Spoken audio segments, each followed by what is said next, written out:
2016 வந்து எங்களுக்கு வந்து கவர்மெண்ட் வந்து இம்போர்ட் டியூட்டி ஜாஸ்தி பண்ணாங்க. இம்போர்ட்ல வந்து ரெஸ்ட்ரிக்ஷன்ஸ் ஜாஸ்தியாச்சு. எங்களோட பிசினஸ் வந்து 80% வந்து இம்போர்ட்டட் ஃபர்னிச்சர்ஸா இருந்தது அந்த டைம்ல. அதுல வந்து 80% வந்து நாங்க வந்து ஹோல்சேல் பண்ணிட்டு இருந்தோம். டீலர்ஷிப் பண்ணிட்டு இருந்தோம். அப்போ வந்து அந்த டைம்ல வந்து எங்களால பண்ண முடியாது. டபுள் த பிரைஸ் வாங்குறதுக்கு யாரும் ரெடி இல்ல.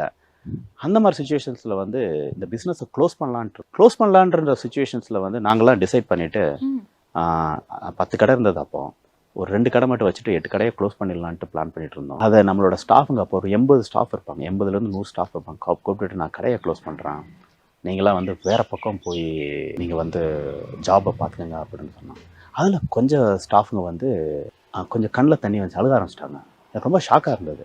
என்னப்பா அது, இப்போது இந்த கம்பெனிலேருந்து வேறு கம்பெனி நீங்கள் போனீங்கன்னா உங்களுக்கு சம்பளம் ஜாஸ்தி தானே கிடைக்கும், நீங்கள் ஏன் ஒரி பண்ணுறீங்க தான். அப்போது வாழ்க்கையில் ரொம்ப முக்கியமான விஷயத்தை அந்த ஸ்டாஃப் எனக்கு சொல்லி கொடுத்தாங்க. அவங்க என்ன சொன்னாங்க தெரியுங்களா? சார், என் வீடு வந்து இந்த கம்பெனி பக்கத்தில் இருக்குது, என் குழந்தைங்க வந்து பக்கத்தில் இந்த ஸ்கூலில் படிக்கிறாங்க, எங்களுக்கு இது போதும் சார், நாங்கள் வேறு கம்பெனிக்கு போகிறதுக்கு ரெடியாக இல்லை அப்படின்னு சொன்னாங்க. 2 நாள் தூங்கவே இல்லை நான். அப்போ தான் வாழ்க்கையில் நான் ஏன் வாழ்கிறேன்ற அது ஒரு மீனிங்கே எனக்கு புரிஞ்சது. அப்போ தான் புரிஞ்சது, நீ வந்து உன் ஃபேமிலி உனக்காக நீ வாழ்கிறத விட்டு உன்னை நம்பி 100 பேர் ஃபேமிலி இருக்கிறாங்க, அவங்களுக்கு வேறு வாழ்கிறது உன்னோட வாழ்க்கைன்னு தெரிஞ்சது.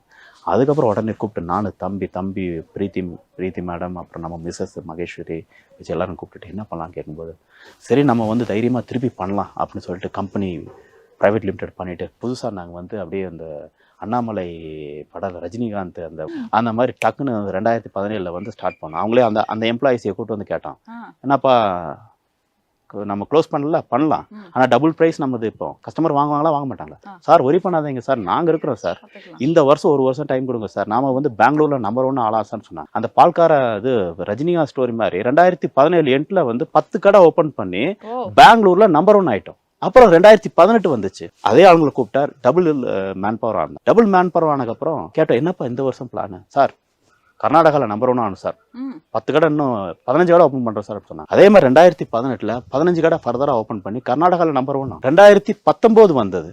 2019 வந்து கேட்டோம் நானும், என்னப்பா இந்த வருஷம் பண்ணலான்னு போது, அப்போ வந்து இன்னும் 3 மடங்கு ஜாஸ்தி எம்ப்ளாய் இருந்தாங்க. அவங்க சொன்னாங்க, சார் இந்த வருஷம் சார் நாம் வந்து சவுத்தில் சென்னை, ஹைதராபாத், எல்லா பக்கம் கேரளாவில் ஓப்பன் பண்ணிட்டு சவுத்தில் நம்பர் 1 கடை பண்ணலாம் சார் சொன்னாங்க. 30 கடை ஓப்பன் பண்ணாங்க அந்த வருஷம். 30 கடை ஓப்பன் பண்ணிட்டு எண்ட் ஆஃப் 2019 எண்டில் 20 ஸ்டார்டிங்கில் வந்து எண்டில் வந்து 55 கடை ஓப்பன் பண்ணி சவுத்தில் நம்பர் 1 பிராண்டாக இருந்தோம்.